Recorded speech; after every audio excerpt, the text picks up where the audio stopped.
ஏன் பிறந்தாய் மகனே, ஏன் பிறந்தாயோ?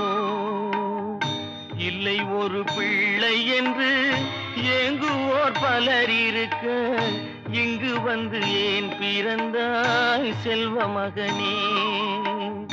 இல்லை ஒரு பிள்ளை என்று ஏங்குவோர் பலர் இருக்க, இங்கு வந்து ஏன் பிறந்தாய் செல்வ மகனே?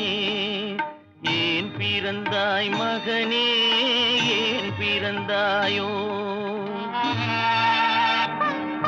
நான் பிறந்த காரணத்தை நானே அறியும் முன்னே, நீயும் வந்து ஏன் பிறந்தாய் செல்வ மகனே? நான் பிறந்த காரணத்தை நானே அறியும் முன்னே, நீயும் வந்து ஏன் பிறந்தாய் செல்வ மகனே?